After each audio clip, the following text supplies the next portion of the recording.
warahmatullahi wabarakatuh. Selamat datang di channel Ibrahim. Pada video kali ini saya akan menjelaskan mengenai dasar-dasar kewirausahaan. Lebih spesifiknya saya akan menjelaskan mengenai pembiayaan usaha baru atau modal usaha.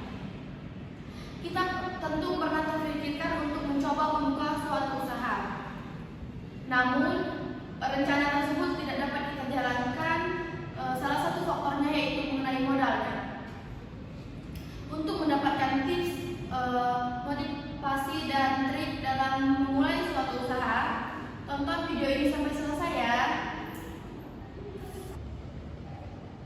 Perkenalkan, nama saya Ibrahim dengan NIM 2401411082. Saya dari Prodi PGSD kelas 1C.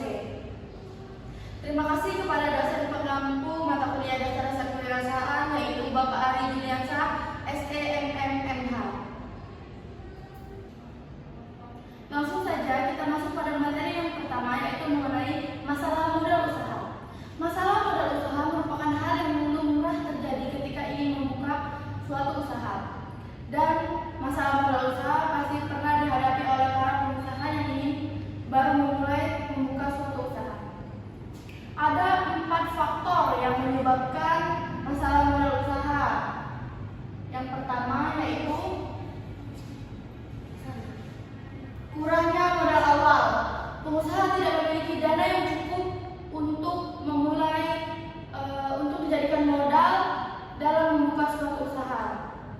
Yang kedua, kesulitan mendapatkan akses pendanaan. Maksudnya pengusaha tidak dapat mendapatkan pinjaman dari lembaga keuangan seperti bank. Yang ketiga, persaingan yang ketat. Persaingan yang ketat menyebabkan pengusaha baru sulit untuk mendapatkan pelanggan atau konsumen. Yang keempat, yaitu kurangnya pengetahuan atau pengalaman bisnis. Keterbatasan ini menyebabkan pengusaha baru sulit untuk mengelola keuangan dan juga membuat keputusan tentang bisnis.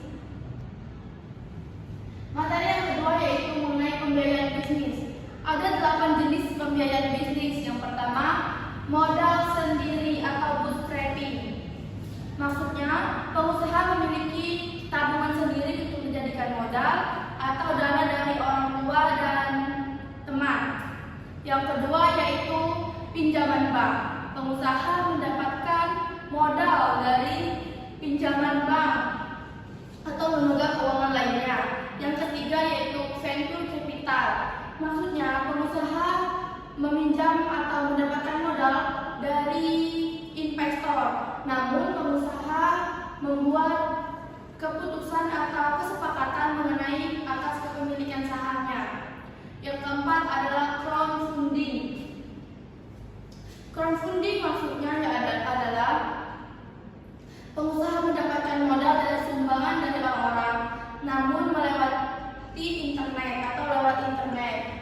Yang kelima yaitu modal ventura syariah. Maksudnya pengusaha mendapatkan modal atau pinjaman dari ventura syariah, namun tidak ada bunga dan sistemnya itu bagi hasil. Yang keenam yaitu inkubator bisnis dan akselerator.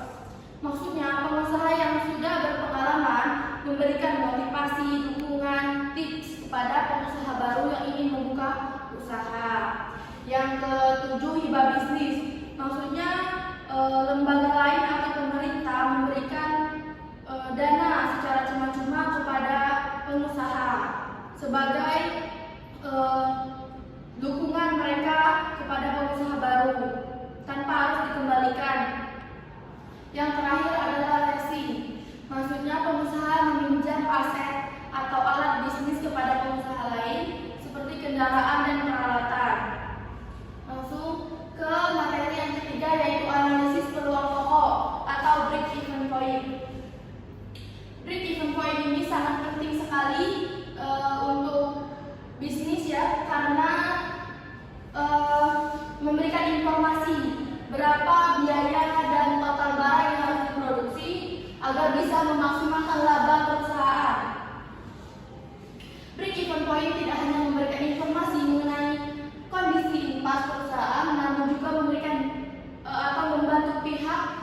manajemen dalam melakukan perencanaan bisnis, dan pengambilan keputusan. Maksudnya, break-even point itu sangat penting agar pengusaha tidak salah membuat keputusan dan tidak rugi dalam bisnisnya. Break-even point itu ada rumusnya, yaitu FC, break-even point sama dengan FC dibagi VEP dikurang V. FC adalah biaya tetap seperti gaji karyawan, uang listrik, dan sampah. Sedangkan P sama dengan P itu adalah biaya yang harus diberikan konsumen atau pelanggan kepada kita. V adalah biaya tidak tetap seperti insentif atau bonus kepada karyawan, dan juga bahan pokok yang harus kita keluarkan. Karena perubahan harga bahan pokok, maka perhitungan itulah yang dikatakan biaya tidak tetap, karena bahan pokoknya selalu berubah-ubah. Untuk contohnya, kita akan menghitung itu. Contoh dari usaha kursus mengemudi. 2.500.000 adalah biaya tetap atau gaji karyawannya, sedangkan 500 ini adalah uang listrik dan sampah.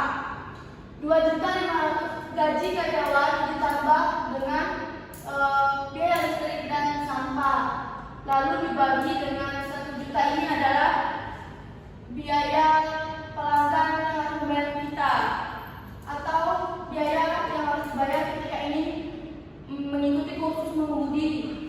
Lalu 250.000 ini adalah bensin yang harus kita keluarkan untuk mobil yang akan dipakai oleh pelanggan, dan 50.000 ini adalah insentif atau bonus yang akan kita berikan kepada karyawan. Langsung saja 2.500.000 ditambah 500 adalah 3 juta, sedangkan 250 ditambah 50.000 adalah 300, lalu 1 juta dikurang 300 adalah 700. Dari pembagian ini, 3 juta dibagi 700 adalah 4,3. Lalu kita bulatkan menjadi 5 orang. Ini 5 orang itu agar kita atau bisnis yang kita jalankan tidak mengalami kerugian, tapi mendapatkan keuntungan.